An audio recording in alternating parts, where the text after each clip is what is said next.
Good afternoon, everyone. I'm Bob Zimmer. I'm president of the University of Chicago, and it's a great pleasure to welcome all of you here. Before saying a few words about our guest of honor, who I know you're more eager to hear him than you are to hear me, but nevertheless, I did want to say just a couple of words about the Becker Friedman Institute, which is the host of this event.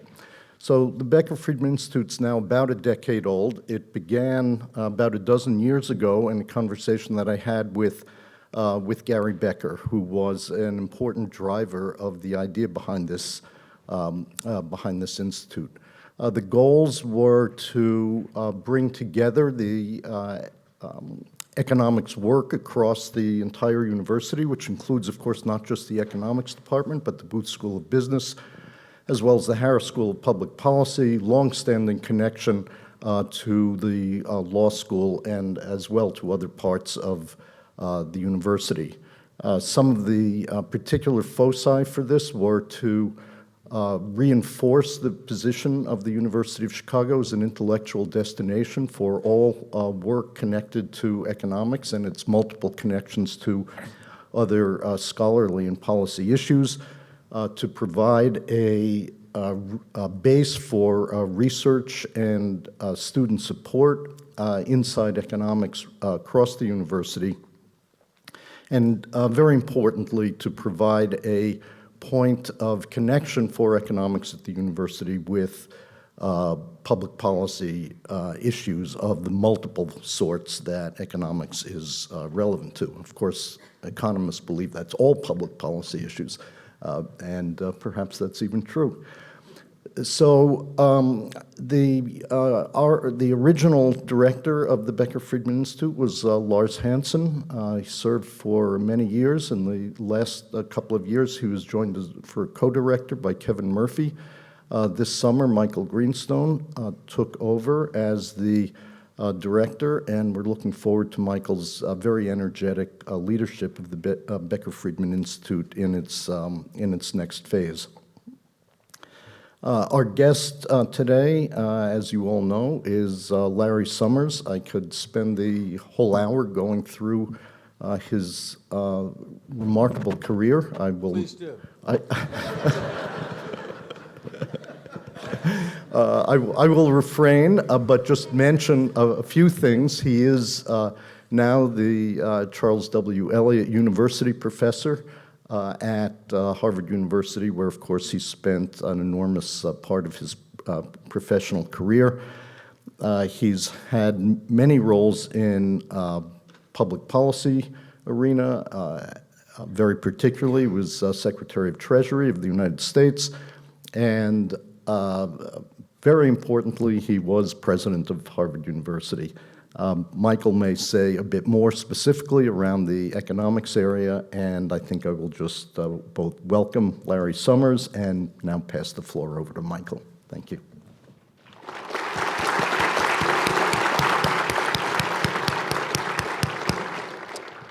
Thanks, Bob, and welcome to Chicago, Larry. We're excited to have you. So Larry has many notable achievements. I thought I would start with one of the lesser well-known ones, which I found out that evidently at age 10, you were on a sports quiz radio show. You want to tell everyone what happened? I had been induced by my econometrician father to do a statistical analysis predicting the winners of the pennant race. And it managed to reach the attention of the radio host, and so I found myself interviewed for the better part of an hour, expressing opinion, but he sort of ran out of my little statistics project, and he found me amusing, so I opined on matters ranging from the definition of art to whether China should be admitted to the UN, to the wisdom of the Vietnam War, and someone who. A friend of mine who listened to me then, who listened to a tape of it recently, said, without much filter now and without much filter then. Well, we have 10-year-olds in our house. They would not quite hit that standard. But beyond Larry's early start at providing insight and analysis, I think what I just wanted to add to Bob's comments is that I think the most impressive thing is that in many respects, I think he has been a model for what both academics and people should want to do in their lives, which is, number one, helped all of us understand the world in a new and better and deeper way. And second, and at least co-equal importance, is to take that knowledge and help use it to influence the world, to improve the world in ways. And I think there's few people who've been able to do both of those things at once, and Larry's really quite unique at that. I should say, I think You've left out my largest achievement by far, which is that I was involved in leading an economic team in which Michael Greenstone was an important participant. As the chief economist of the Council of Economic Advisors, and I played perhaps some small role in helping to translate Michael's economic rigor to the somewhat unfamiliar and political environment in which he found himself, and perhaps translating some of the political imperatives to the academically rigorous Professor Greenstone.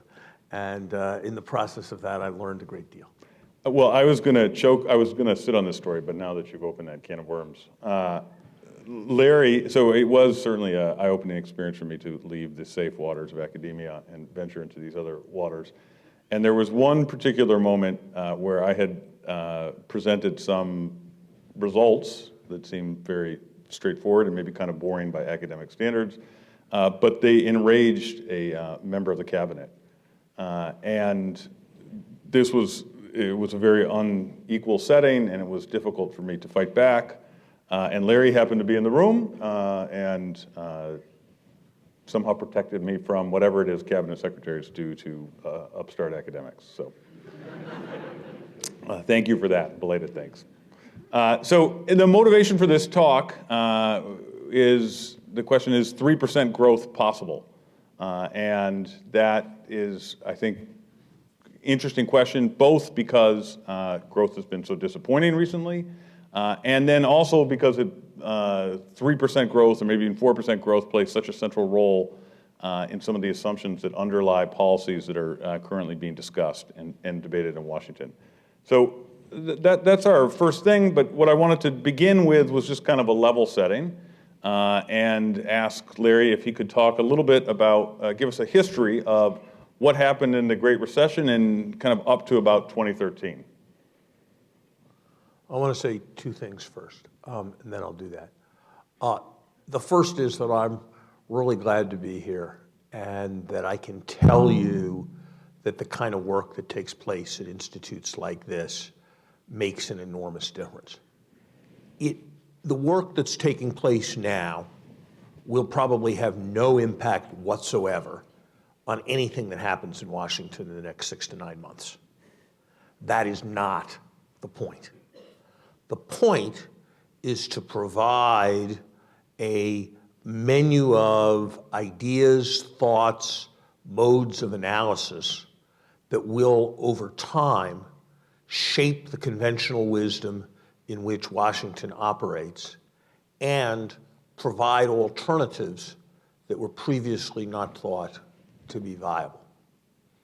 The single best example that I know of economic analysis changing the world and changing the public policy world is, I think, very instructive for academics who want their academic work to influence policy. It's a story from the 1960s. Milton Friedman believed that the draft, conscription, was a kind of slavery, and believed that you should pay a wage that induced people to volunteer to be in the military on a set of arguments that anyone who's taken microeconomic theory should be able to reproduce. At the time, the argument was regarded as insane. And Milton was successful in causing there to be a commission on the possibility of a volunteer army. There was a particularly striking moment in the life of that commission when a four-star general said, "Professor Friedman, no matter what your academic theories, I will not command an army of mercenaries." And Milton responded in roughly no time, "Why, sir, are you then proud to command an army of slaves?" Thinking about the draft. Well, the country changed. There was the Vietnam War. Stuff that had roughly nothing to do with economics changed people's ways of thinking about the draft. And because of what happened here at the University of Chicago and what happened because of Milton Friedman, there were a set of fully worked out and viable plans to shift to a volunteer army. And the country did with enormous benefit. If he had paid attention to the political viability of his idea when he started working on it, he never would have carried it through. So what I've always believed is that when you're in a university, you shouldn't be working on that month's Washington debate because you won't understand the political forces well enough because you're away and you won't be very useful. And you have an enormous comparative advantage in thinking about things that they're not thinking about in Washington, and that over time changes the broad climate. And it seems to me that's what Gary Becker did with huge benefit. The idea that the way to contain and permit reasonable population growth rates was to empower women rather than to rain condoms and force sterilization was regarded as some absurd, goofy idea 40 years ago. And now the conventional wisdom is the opposite. And that's because Gary Becker and a legion of his disciples worked on the economics of the family. So you have a great tradition here. And Michael, I think you're doing a great deal to carry it on. Look, I want to say something about 3% growth, just to get it off the table, and then we can go back to 2013 and stuff. The answer to all questions in macroeconomics forecasting that begin, is it possible, is yes. No one has confident enough forecasting to preclude as possible almost any outcome. So if you say, are you certain whether we'll have 3% growth, 4% growth? No, I'm not certain that we will not have anything. On the other hand, anybody thinking about long-run policy needs to be disciplined by this observation. In 1900, the growth rate, the levels of income in the United States and Argentina were not hugely different. Over the subsequent 120 years, Argentina grew about 1.25% more slowly than the United States did per capita. Roughly speaking, if you take the big historical picture over 120 years, Argentina did roughly everything wrong. Hyperinflation, populist politics, nationalization, price controls, unstable government, no rule of law, roughly everything wrong you could do, they did. And we made a ton of mistakes in the United States, but sort of relative to all the countries in the world, looking from 1900, we did phenomenal. And so if you ask yourself, is it plausible that some plan put forth by some presidential candidate, implemented by some Congress, is going to, with confidence, change the growth rate by as much as the difference between the United States and Argentina? The answer is that cannot possibly be a remotely plausible forecast for the consequences of anybody's plan. You may be able to change the growth rate for a few years because you think of a way of getting the level to be 5% higher, and then you shift to that new level. So you may be able to raise the growth rate for a few years from 2 to 3 in order to get to a place that's 5% higher. But the idea that we have it in our gift to make reasonable changes in policy without broad changes in culture in the system that will produce long-term changes in growth rates of 1.5% is kind of an absurdity. That doesn't mean they don't happen. You know, science happens at what pace it happens. All kinds of things happen. But to predict with confidence from some policy manual that you will get there is, it seems to me, to run extremely strongly against the lesson of experience. And I think the view that we're going to that we're going to predictably accelerate policy from 2 to 3 with some change from a tax code like the one we have now to a tax code like the one we had in the 1980s, or by adding fewer pages to the Federal Register, or for that matter, by substantially increasing the Head Start program, is an absurdity. And it would just be better if we kind of level set by recognizing that. What can one say about the financial crisis and its aftermath? Look, I think the two things to say. One is that we probably had more failure or incipient failure of more financial institutions that represented a larger part of the financial structure of the economy in 2008 than we did in the 1929 to 1933 period. And so it could have been a Great Depression. And it wasn't. Unemployment went up to 10, and that was terrible. But going from 5 to 10 is really immensely different from going from 5 to 25. GDP going down by 6% is really egregiously different than it going down by 33%. And that's because we had activist policy. Battlefield medicine's never perfect. There are all kinds of questions you can ask in retrospect about the precise policy mix that was pursued. But basically, you know, the word liquidity comes to mind. You have a bunch of fires starting. You have a bunch of firemen with hoses. Smart firemen spray the hoses in all directions and hope for the best. And that's kind of what the Fed did. And you can say they had some hoses in the wrong direction and some of the hoses should have had more water. You can say a lot of things like that. But basically, like, let's provide as much liquidity as we can and not worry about things getting wet and making sure we stop the fire. And that's what we did. And it's a good thing that we did it because we contained the financial aspect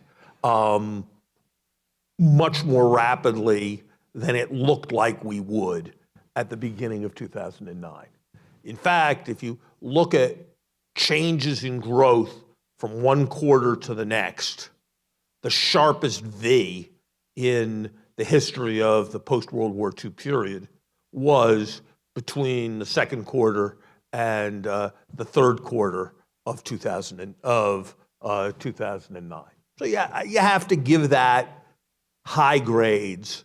You just have to give that very high grades given what there was before. The puzzle and the continuing challenge in many ways is that you would have thought that having gotten into a valley and having hit bottom, that you would go uphill more than normal in the subsequent few years, because you would go uphill at the normal rate, plus you'd go uphill to get out of the valley. And in fact, if you asked economists at that point what was the normal growth rate of the American economy, they would have said 2 to 2.5%. And if you asked them how deep a valley we were in, they would have said 8 to 10%. So you might have figured that we'd get out of the valley in 5 years, So that would be 2% a year. And normal growth would be 2% a year or 2.2% a year. So you might have thought we'd have had 5 years of 4% growth thereafter. And Michael and his colleagues at the CEA produced a forecast that had a bit of that character. It proved badly wrong. And it's a big question. And we were doing an analysis of the policies that the whole economics team put together, right? Yes, you were doing an analysis Just checking. of the policies, but that was your forecast. And in fairness to you, and that was a kind of consent. Your forecast was like responsible administrations and not like the current administration.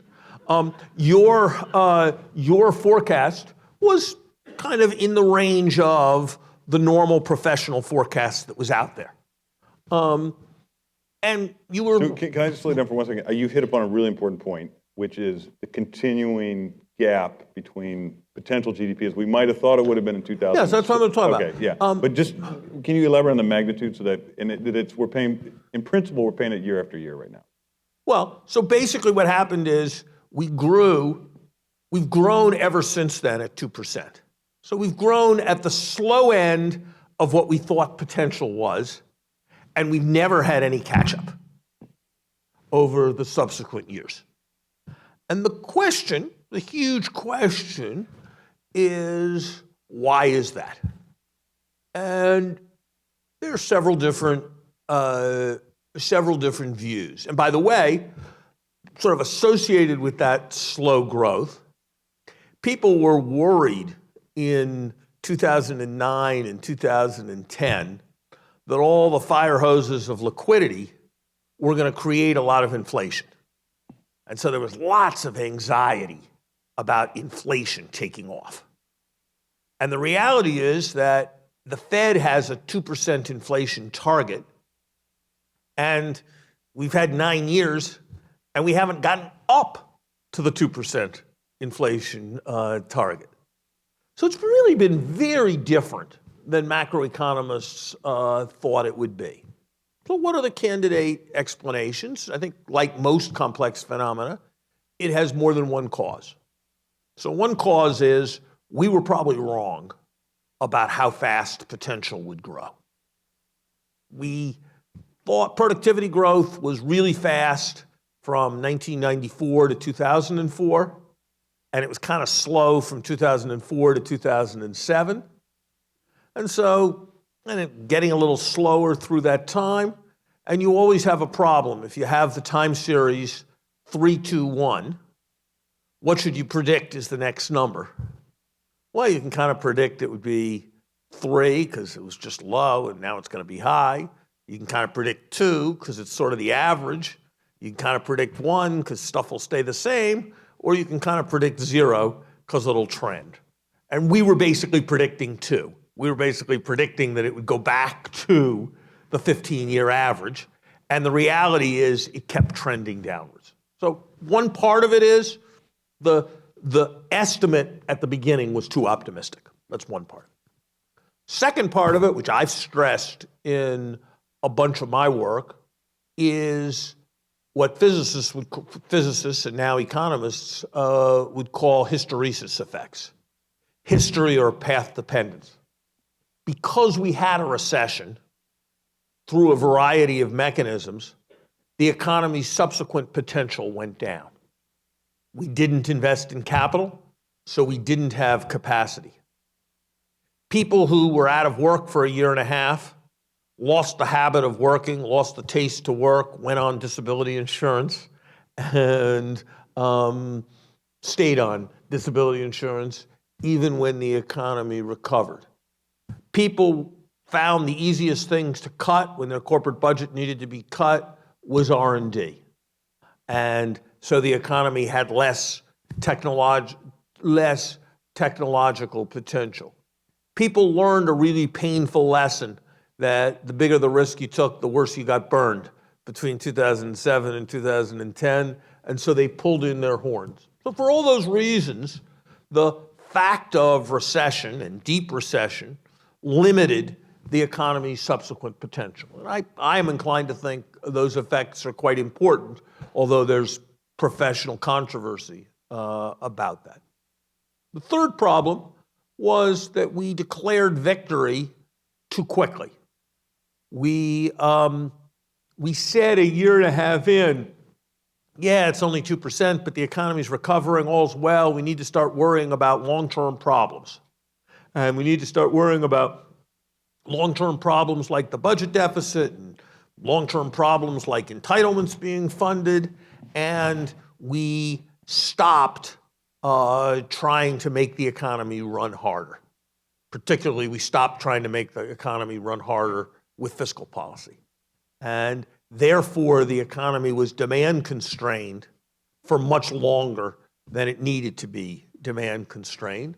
And that's the core of the reason why inflation has remained so low. You know, that I think it's very helpful in thinking about what's happened to use the kind of economic reasoning that in a Chicago price theory or microeconomics class you learn, I would guess, on the third day. And that's this. The students are always asked to do a zillion examples. They have basically the feel of the price of apples, the quantity of apples went down, and the price of apples went down. Was it a supply shock or was it a demand shock? And the student's supposed to understand that if the quantity of apples went down, it could be about demand or supply. But if the price went down as well, it's about demand. But if the price went up, then it's about supply. Well, the fact that inflation, which is kind of like the price, has been surprisingly slow and been surprisingly slow for 8 years tells me that demand at least has to be an important part of the story. Okay, so but that now- would kind but of be now- my take on the picture since the recession. Okay, now maybe I'm going to skip from 2013 to 2017. We're now at full employment. In principle, we can still be below potential for some of the hysteresis explanations or previous full potential. What would be the prescription for today? So, With you know, understanding. so I think one question is there some? So I think this idea that, you know, with respect to if I had a glass of water here and I was pouring water in, there'd be like a really clear concept of full. You pour it, and up to a certain point, none spills out, and you pour it a little more, and then everything you're pouring spills out, and so full is kind of really well defined. I think the right model for full employment is more like whether a sponge is full. You know, you put water in it, and it's wet. But the labor and all force that. participation numbers are starting to look better No, it looks than they close. were. On the other hand, Yeah, we as economists, Michael, have a way of knowing when demand is kind of running real fast relative to supply, which is to look at wages and inflation and stuff like that. And if you look at that, it's not. So I don't know if we're at 0.8. It's not I don't know if we're it's not 0.9. It's not I don't know if we're 1.0, accelerating. So we can debate that, but the question is like, so given where we are, we can have different. But I'm saying, yeah, I'm saying, I'm not accepting your premise that given where we are, I'm accepting your premise to talk about given where we are, but you want to say given where we are with no relevance to increasing demand. No. And I said want to we're getting near. We don't look like Europe. So I think there is It looks room, very different than it does I think there in is Europe. room to make sure that we allow demand to increase. That's why I think that the Fed is on a path to error in raising rates. I say they've said they have a 2% inflation target. Inflation is now 1.3%. They've said that their 2% inflation target is supposed to be an average over time. So if it's been below 2% for 8 years, probably sometime it should be above 2%. And if the 9th and 10th year of a recovery, when the unemployment rate is below 4%, is not the time when you're going to be above 2%, when is. So I think the goal for the near term should be to be a bit above 2%, and we're now at like 1.4%, and inflation is not looking like it's accelerating in response to overheating. So like I don't get it on monetary policy All right, more room. hitting the brakes. So that'd be the first thing I would say.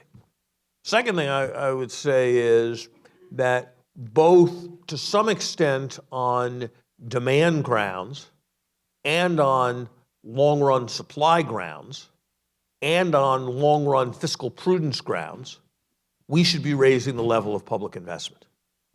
If you think about my children, or when I have them, my grandchildren, if we issue a lot of debt, we impose a burden on them. If we defer maintenance on all the roads and bridges and highways and water treatment plants and air traffic control systems, we also put a burden on them because they're going to have to do that. If we allow the civil service to be completely hollowed out, so they're going to have to pay premium wages to recruit civil servants in the future, we put a burden on the future. I like to use the term repressed deficit for doing things like deferring maintenance. If we do all that, it strikes me that the compound interest rate on deferring maintenance is almost certainly a lot higher than the 3% in a currency we print ourselves that is the rate at which we borrow for the 30-year horizon.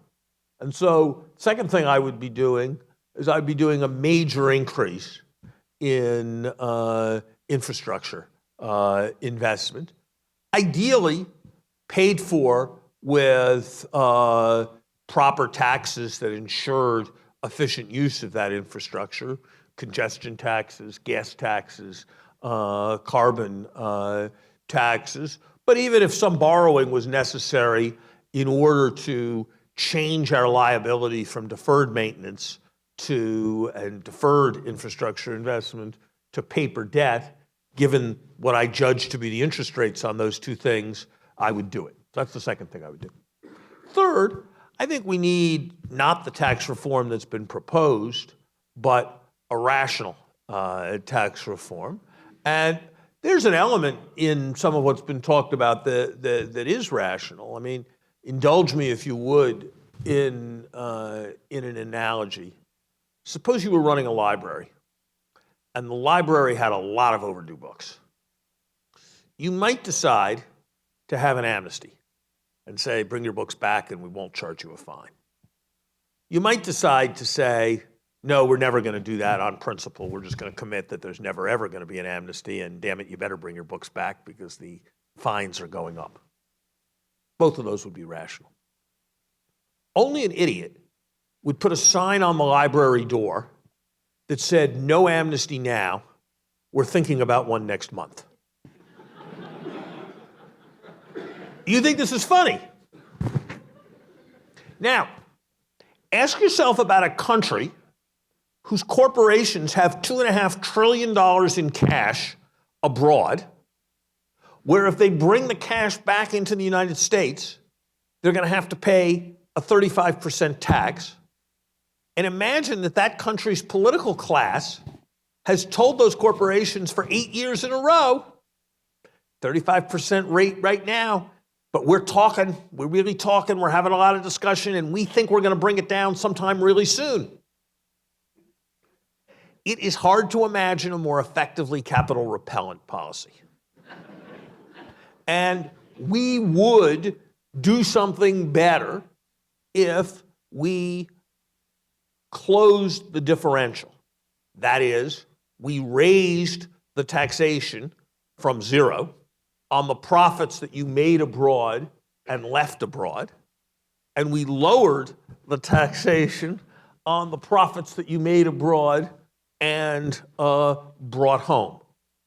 And if we did that, and you could do that, you could find a way to do that that would not cut taxes on corporations, that would not raise taxes on corporations, that would be revenue neutral, that would bring money home and would enable the economy to have at least more money at home and perhaps somewhat more investment.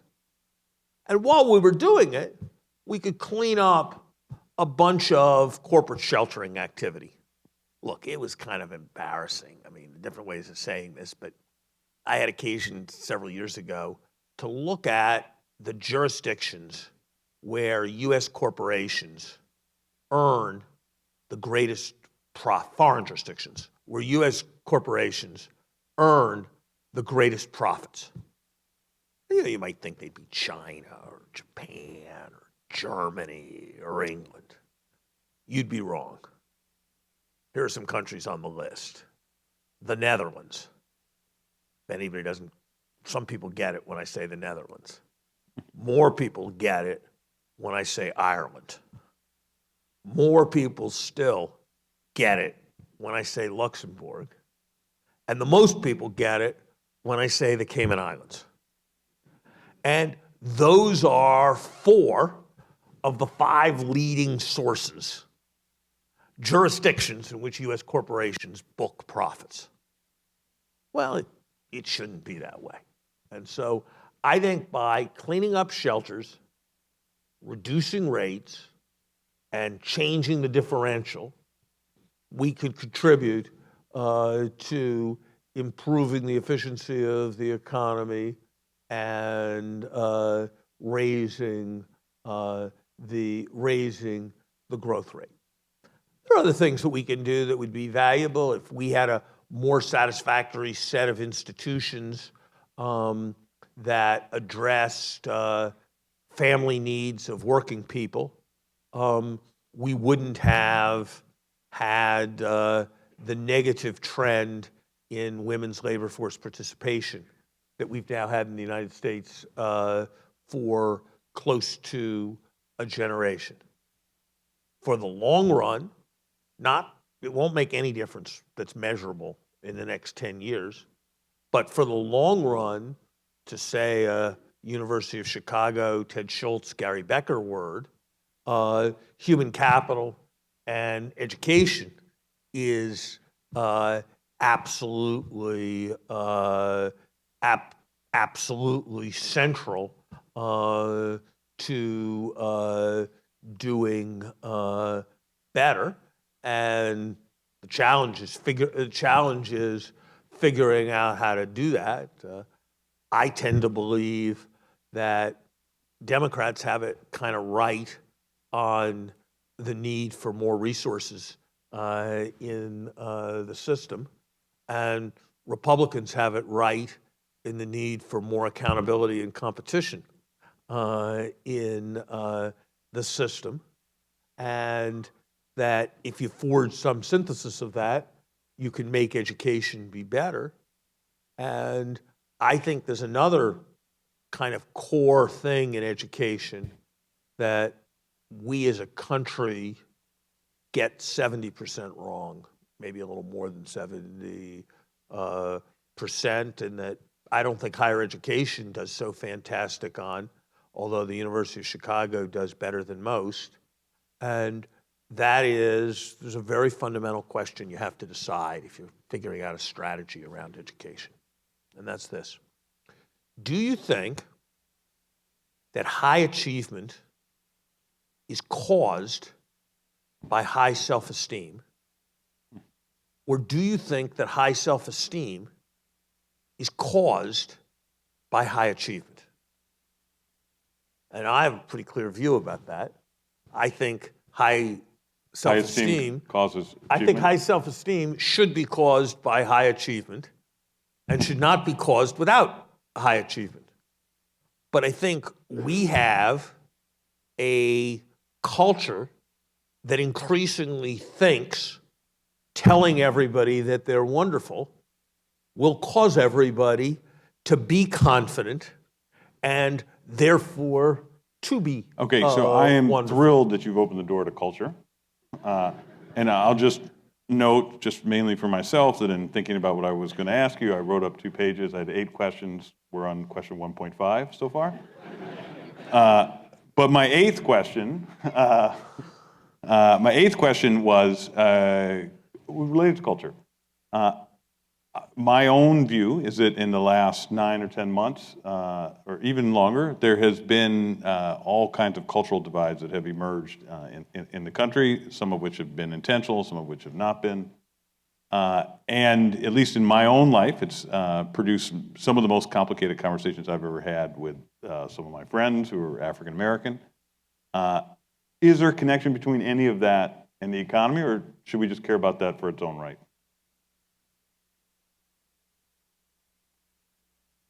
That was question 8.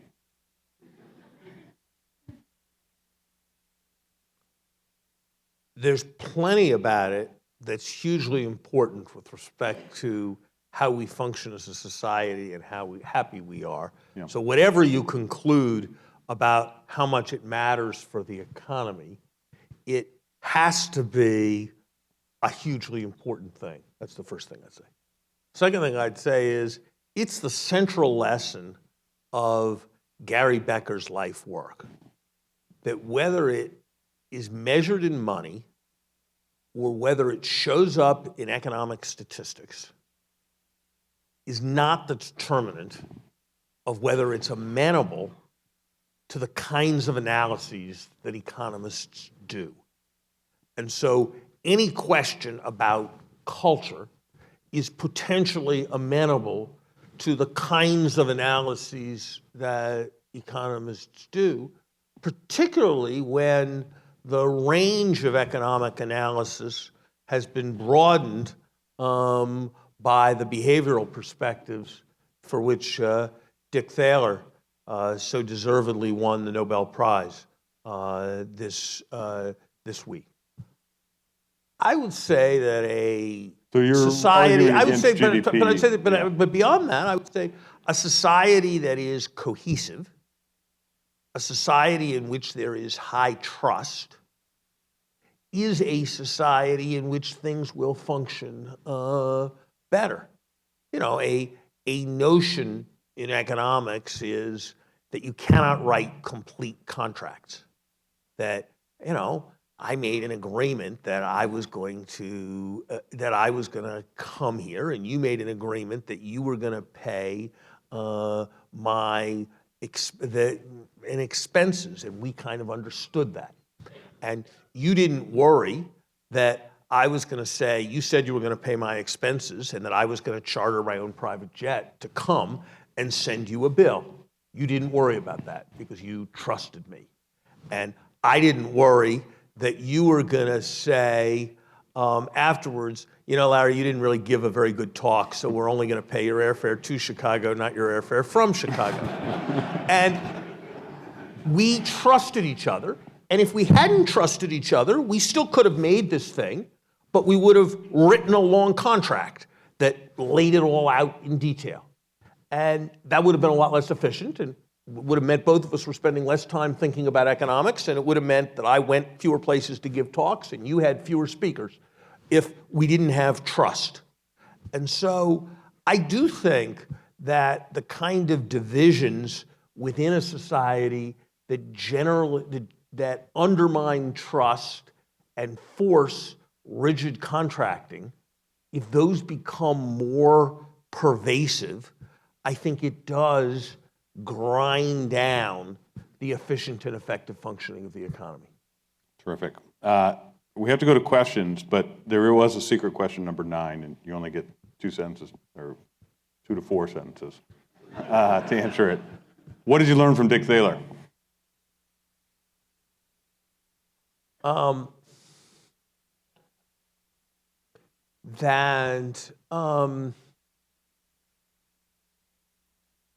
That people were even more irrational in relative to standard axioms of rationality than I would have expected, though I would have expected them to be irrational, but in more ways.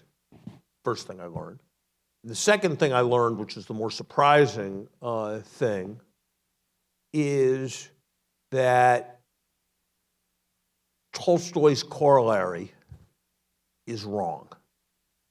Tolstoy famously said, every happy family is the same. Every unhappy family is miserable in its own way. And I would have imagined, to a much greater extent, that every rational person dealt with little decision trees in the same way, and that every irrational person had their own irrationality. And what I learned from Dick Thaler was that there are a set of quite predictable patterns and heuristics of human decision-making that are maybe not as predictable as rationality makes things predictable, but that are very substantially predictable and therefore can be the basis for science. And I learned that from his work, and I learned that from everything he did to bring the attention of economists to a whole range of work, particularly associated with Kahneman and Tversky in psychology, that had done a great deal to establish those regularities. So let me just say, well, I think we would everyone here would echo that. And I was also pleased to learn that you have some trust in me, and I have some trust in you. With respect to counting, I will remain slightly untrustworthy feelings about you in 2 to 4 sentences, but besides that. Okay. But they were good sentences. They were good sentences. They were good sentences. Okay, so we're going to open it up to questions. I think our mystery guest, Dick Thaler, has a question to begin. And there's a microphone, Dick. So let me, is it on? Yeah. Now it is. Let me go back to showing that I was paying attention. Let me go back to the very first thing you said, or one of the first things you said about how we should be, as academics, worrying about, say, 2 years from now. So we should worry about things like climate change, the kinds of things Michael worries about, or crime, or what have you, the big picture stuff, and not the day-to-day.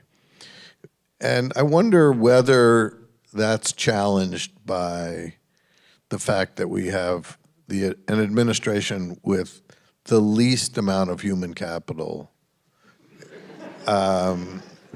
in history, and an obliviousness to facts. So, I mean, places like the Tax Policy Center are doing vital work. Is there a role for academia in something? And is there sort of an urgent need now that wouldn't be the case in a normal administration of either party for the academy? That was my question 5.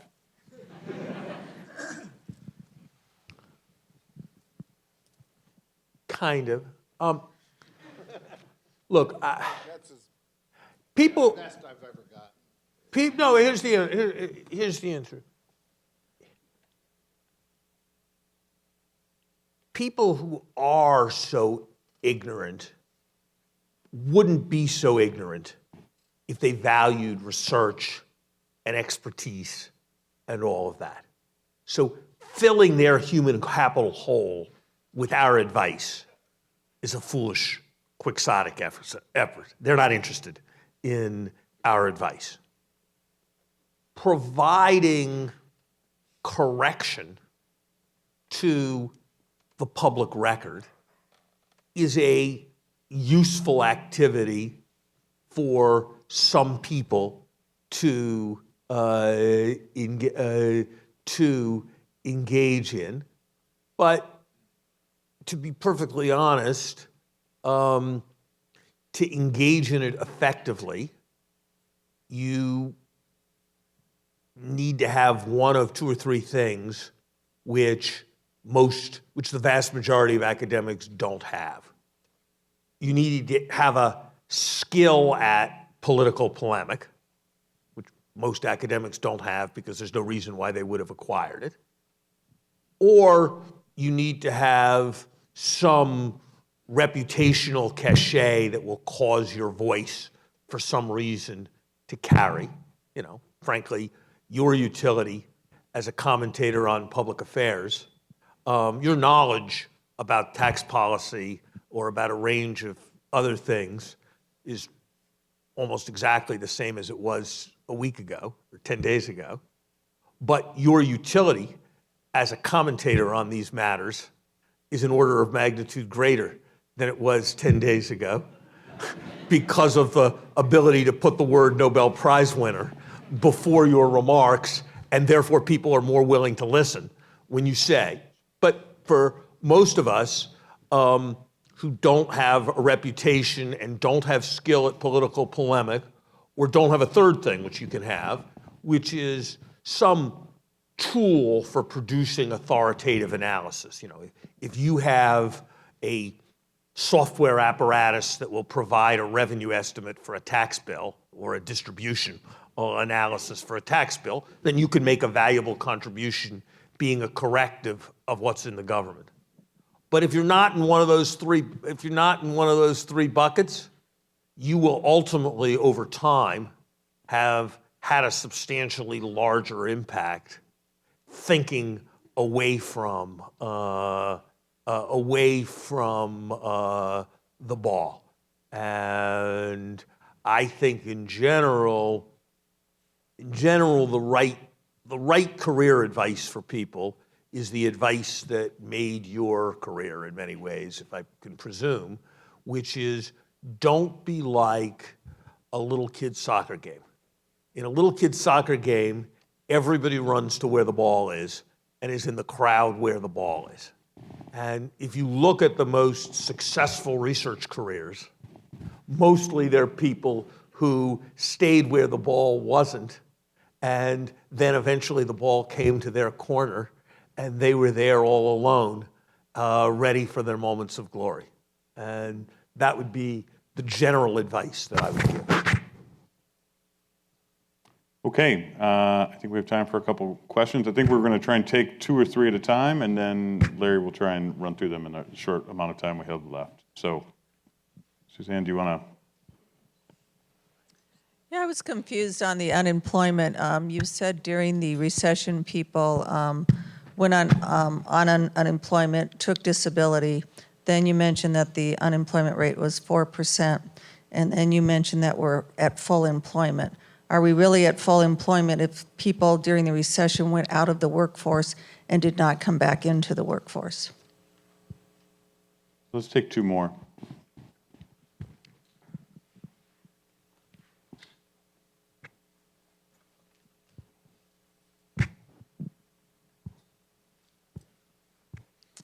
Hello, my name is Ronan Shatsky, and I'm only a second-year undergraduate studying economics, so forgive me if my question's not very precise.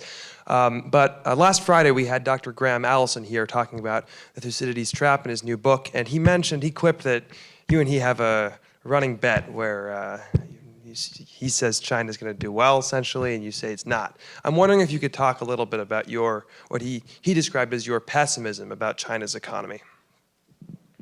Okay, let's add 1 more to the mix, and I think this man in the back here.